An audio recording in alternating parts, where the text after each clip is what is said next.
अंकिता भंडारी के मामले की सीबीआई जांच शुरू हो गई है। फौरी तौर पर देखेंगे तो ये हम सबकी जीत है। जिस उत्तराखंड सरकार ने हाई कोर्ट से लेकर सुप्रीम कोर्ट तक में सीबीआई जांच रुकवाने के लिए एड़ी चोटी का जोर लगाया था और सीबीआई जांच नहीं होने दी थी, उसने खुद सिफारिश कर दी इस बार। ये जन दबाव की सफलता है, लेकिन इस सफलता को विफल करने के प्रयास भी साथ साथ शुरू हो गए हैं। मुझे पूरा यकीन है कि सीबीआई जांच भी वही कहेगी जो एसआईटी जांच ने कहा था, कोई वीआईपी नहीं है। यह बात मैं क्यों कह रहा हूं? इसलिए कह रहा हूं कि जांच शुरू होने से पहले ही पूरी व्यवस्था की जा चुकी है उस या उन दरिंदों को बचाने की जिन्हें कहा जा रहा है वीआईपी। वीडियो अंत तक देखिएगा।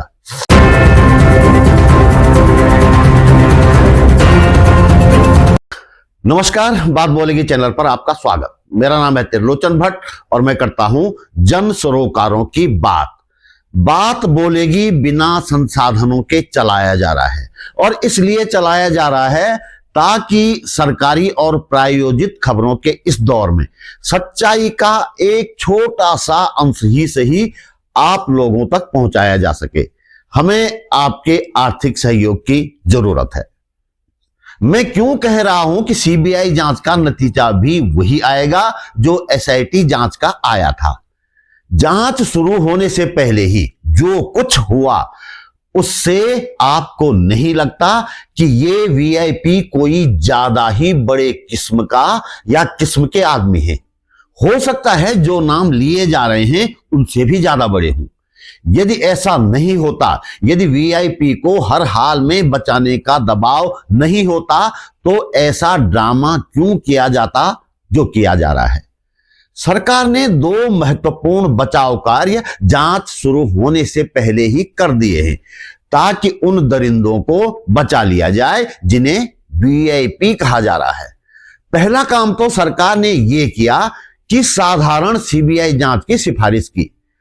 इस सिफारिश से पहले और सिफारिश के बाद उत्तराखंड के लोग लगातार सड़कों पर उतरकर मांग करते रहे कि सीबीआई जांच सुप्रीम कोर्ट के सिटिंग जज की निगरानी में हो, लेकिन ऐसा नहीं किया गया। जानते हैं क्यों? यदि ऐसा होता तो हर रोज की जांच में हुई प्रगति का ब्यौरा जज को देना पड़ता और हो सकता है जज इस बात का ध्यान रखते कि वीआईपी के मुद्दे पर जांच कितनी गंभीर है, तो मामला हाथ से निकल जाता। इसलिए जज वाली बात नहीं मानी गई, खारिज कर दी गई। दूसरी बात, जो सीबीआई जांच हो रही है वह डॉक्टर अनिल प्रकाश जोशी की एफआईआर पर हो रही है। जरा सोचिए, जिन मां बाप ने अपनी जवान बेटी खोई, जो लगातार अपनी मर चुकी बेटी के लिए न्याय मांग रहे हैं, उन्हें बिठा दिया गया एक तरफ और अनिल जोशी यानी तू कौन मैं खाम खां आदमी को बना दिया गया वादी। अंकिता के माता पिता ने मुख्यमंत्री को चिट्ठी दी थी।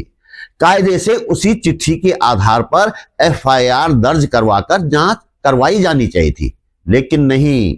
जांच के लिए अनिल जोशी को बना दिया गया दाल भात में मूसलचंद। नतीजा यह हुआ कि पहले जो दाल में काला दिख रहा था, इसके बाद तो पूरी ही दाल काली नजर आने लगी है।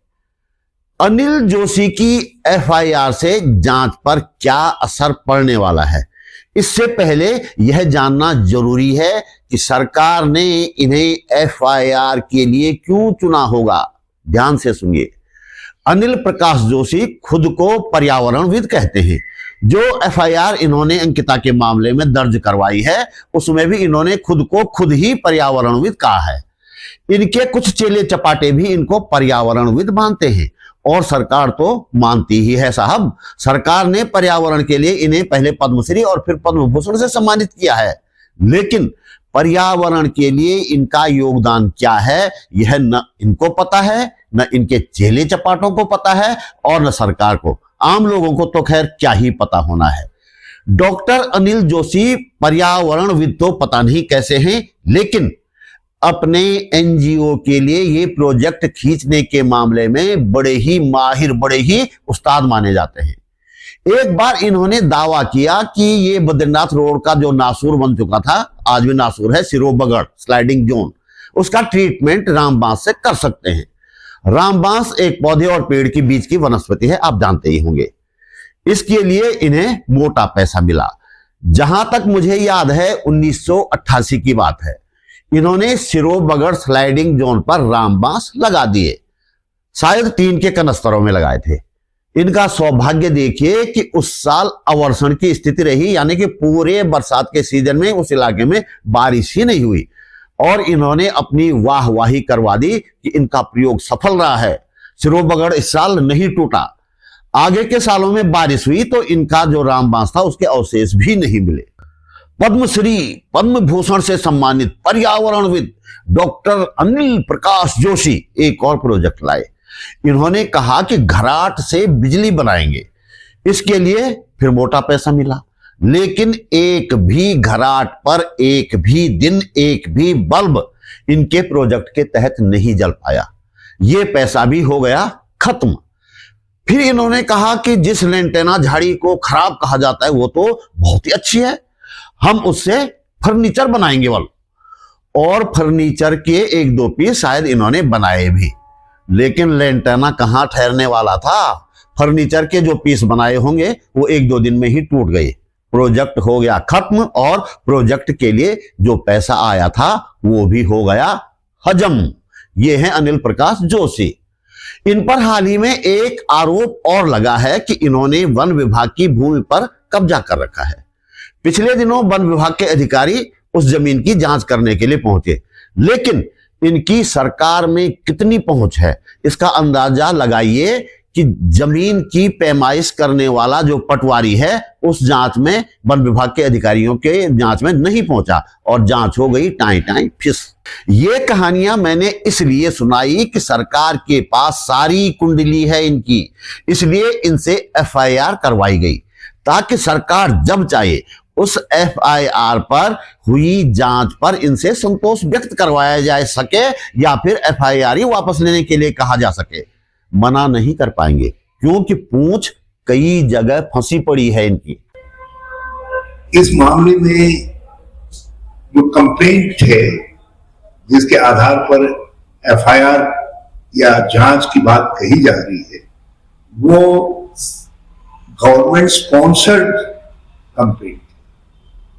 हमारा स्पष्ट मानना है कि वो कंप्लेंट व्यक्ति के लिए हमारे मन में आदर हो सकता है, मगर जो कृति है वो बिल्कुल स्पष्ट तौर पर जो है वो गवर्नमेंट स्पॉन्सर्ड है। जब कंप्लेंट ही गवर्नमेंट स्पॉन्सर्ड है और हमने प्रारंभ से ही देखा है अंकिता की हत्या के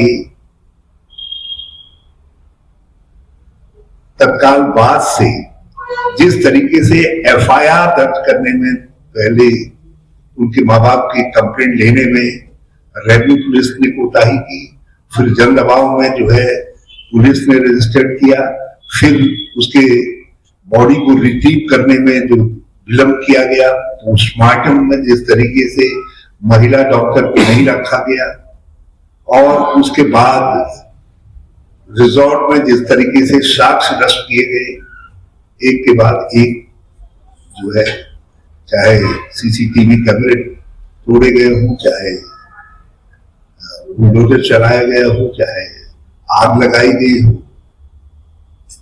तो ये सारे और जिस प्रकार से कोर्ट में भी और सदन में भी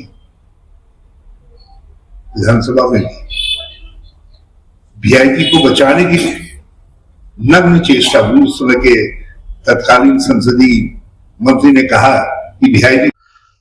अब तो आप समझ ही गए होंगे कि 8 फरवरी की महापंचायत क्यों जरूरी है और क्यों इस बात की सख्त जरूरत है कि अंकिता को न्याय दिलाने की इस लड़ाई में हम सब की सहभागिता जरूरी है।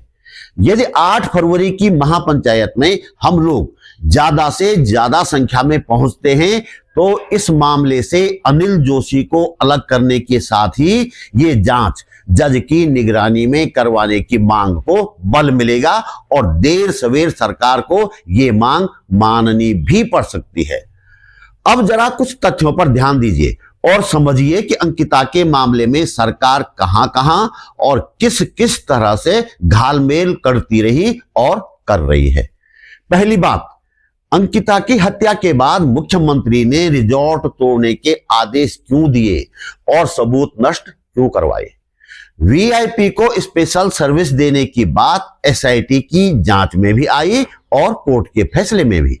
इसके बावजूद वीआईपी वाले एंगल को एसआईटी जांच में क्यों शामिल नहीं किया गया? तो आप जान लीजिए कि ये जो सीबीआई जांच हो रही है ये सिर्फ लोगों की आंखों में धूल झोंकने के लिए है।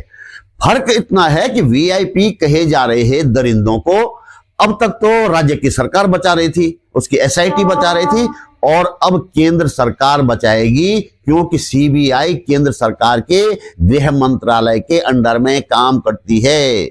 सीबीआई को एक बार कांग्रेस के जमाने में सुप्रीम कोर्ट ने सरकार का तोता कहा था। अब तो जाने क्या क्या बन गई होगी सीबीआई, लेकिन बोलेगा कौन? हाल के दिनों में बीजेपी के 3 नेताओं दुष्यंत गौतम, अजय कुमार और श्याम जाजू के नाम वीआईपी के रूप में बीजेपी के खेमे के भीतर से ही सामने आए हैं। इस पर नए सिरे से आंदोलन तेज हुआ तो क्यों पुलिस के एक अधिकारी एएसपी शेखर सुयाल से ये बयान दिलवाया गया बाकायदा प्रेस कॉन्फ्रेंस करवाकर कि अंकिता के मामले में कोई वीआईपी नहीं था? जरा सुनिए। डॉक्टर्स के पैनल के द्वारा वीडियोग्राफी में प्रॉपर पंचायतनामा और पोस्टमार्टम की कार्रवाई हुई है। कार्रवाई के बाद अगला आप सारी चीजें जानते हैं।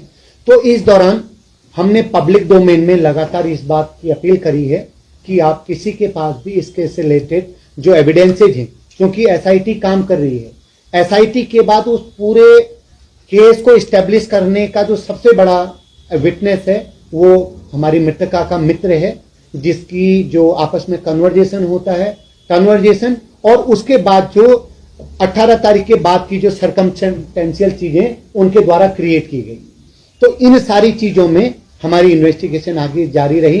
कई सारे लोगों के बयान हुए। हमने जो इन्वेस्टिगेशन के दौरान कई सारे नए तथ्य आए। हर तथ्य पे काम करना हमारी जिम्मेदारी थी। तथ्य आए कि इससे पहले भी कई सारी महिलाओं के साथ जो यहाँ काम कर चुके उनके साथ इस टाइप का कुछ हुआ हो, हम वहां तक पहुंचे। हमने उसके आसपास जितने लोग काम कर चुके थे या उस रिजॉर्ट में जो लोग काम करके कभी 10 दिन, 15 दिन, 1 साल तक भी गए थे, उन तक भी हमारी रीच हुई। अब हमारा काम इन 3 लोगों का जो कृत्य है उसको और स्ट्रांगली स्टेबलिश करना था। क्योंकि जैसे आशुतोष नेगी जी, मैं उनका नाम इसलिए ले रहा हूं क्योंकि लगातार वो परिजनों के साथ थे और लगातार हमारे साथ भी उन्होंने सहयोग किया। कई बार चीजें ऐसी जरूर आई कि उनको लगा कि शायद उस हिसाब से चीजें नहीं हो रही, इसीलिए उन्होंने पिटीशन भी फाइल करी। तो हमारा हर एंगल पे हर व्यक्ति से ये अपील लगातार थी कि आप हमें एविडेंस दीजिए। इस दौरान जो वीआईपी टर्म इस्तेमाल हुआ, उस टर्म को लेकर के जो अभी आप कई बार मुझे ऐसा लगा, जैसे हम सोशल मीडिया में हम भी देखते हैं, तो लगता है कि चीजें उस हिसाब से नहीं पहुंची हैं जो एग्जैक्ट सिनेरियो है। जब बीजेपी के भीतर से ही दुष्यंत गौतम और अजय कुमार के नाम वीआईपी के रूप में लिए गए तो उन्हें पद से क्यों नहीं हटाया गया? उन्हें कानून के दायरे में लेने में आनाकानी क्यों की गई? जिस उर्मिला सनावर को मुख्यमंत्री पुष्कर सिंह धामी की पुलिस 7 दिन में नहीं ढूंढ पाई, उसे एक उन्मादी किस्म का आदमी दर्शन भारती कैसे ढूंढ लाया? जब मुख्यमंत्री ने कह दिया था कि अंकिता के माता पिता की इच्छा के अनुसार सीबीआई जांच की संस्तुति दी गई है, तो उनकी इच्छा का सिर्फ एक हिस्सा ही क्यों लिया गया? उन्होंने तो सुप्रीम कोर्ट के जज की निगरानी में सीबीआई जांच की इच्छा जताई थी, बाकायदा चिट्ठी दी थी। उस हिस्से को, जज वाले हिस्से को क्यों छोड़ दिया गया? सीबीआई जांच का आधार अंकिता के माता पिता के पत्र को बनाने में कहां दिक्कत थी मुख्यमंत्री साहब? क्यों अनिल जोशी से एफआईआर दर्ज करवाकर उसके आधार पर जांच करवाई जा रही है? और अब तो ये भी सुनने में आ रहा है कि अंकिता के माता पिता पर दबाव बनाया जा रहा है कि वे सीबीआई जांच करवाने के लिए मुख्यमंत्री का धन्यवाद करने का एक वीडियो सोशल मीडिया पर जारी कर दें। वाह भाई वाह, सारा कुछ जतन तो कर दिया अपने दरिंदों को बचाने के लिए जिन्हें कहा जा रहा है वीआईपी, और धन्यवाद करवाएं अंकिता के माता पिता से। बड़े होशियार हो आप तो, क्यों मुख्यमंत्री जी। अंत में एक बात और, 8 फरवरी को जिस परेड ग्राउंड में महापंचायत बुलाई गई है, वहीं मुख्यमंत्री की पत्नी गीता धामी के एनजीओ की ओर से एक उत्तरायणी महोत्सव करवाया जा रहा है। यह संयोग है या प्रयोग, यह भी समझने वाली बात है। मुझे पता चला है कि इस तथाकथित महोत्सव को भव्य रूप देने की तैयारी की जा रही है या हो चुकी है। एक महान पत्रकार ने तो गीता धामी की जो प्रेस कॉन्फ्रेंस हुई थी कल, उसको भी भव्य प्रेस कॉन्फ्रेंस कह दिया साहब। जब प्रेस कॉन्फ्रेंस ही भव्य थी तो कार्यक्रम तो भव्यतम होना ही है। इसके लिए फंड भी चाहिए। फंड कहां से आएगा? मुझे बताया गया है कि अधिकारियों की ड्यूटी लगाई गई है बाकायदा फंड जुटाने के लिए। सरकार के करीबी अधिकारी इसमें एक नया अवसर तलाश रहे हैं और ज्यादा से ज्यादा फंड जुटाने में जुट गए हैं, उगाही करने में लग गए हैं। लेकिन दूसरी तरह के अधिकारी भी हैं जो ईमानदार हैं। वे बताया जा रहा है कि इस ड्यूटी लगाए जाने से वसूली के लिए बहुत खिन्न हैं। तो दोस्तों, इस वीडियो में इतना ही। हम आपसे सहयोग की उम्मीद करते हैं। आप वीडियो को लाइक करके, कमेंट करके और शेयर करके सहयोग कर सकते हैं। एक छोटी सी राशि आर्थिक मदद के रूप में दे सकें तो हम आपके आभारी रहेंगे। हम जनता की बात करते हैं, किसी राजनीतिक दल, धन्ना सेठ या सरकार के सामने हाथ नहीं फैलाते। इसीलिए बेबाकी से आपकी बात बोल पाते हैं, जनता की बात बोल पाते हैं। जब तक संभव हो सच्चाई सामने लाने की कोशिश करते रहेंगे। संवैधानिक मूल्यों को मजबूत करने के लिए काम करते रहेंगे। आप पहली बार मेरे चैनल पर आए हैं तो प्लीज चैनल को सब्सक्राइब करना न भूलिएगा। आर्थिक मदद के लिए मैं प्रोफेसर राघवेंद्र जी का और कांति बलूनी जी का आभार व्यक्त करता हूं। आपकी ये मदद मुझे प्रोत्साहित करती है सच बोलने के लिए। पुनः आभार। जल्दी मिलते हैं एक और मुद्दे के साथ, एक और वीडियो में। नमस्कार।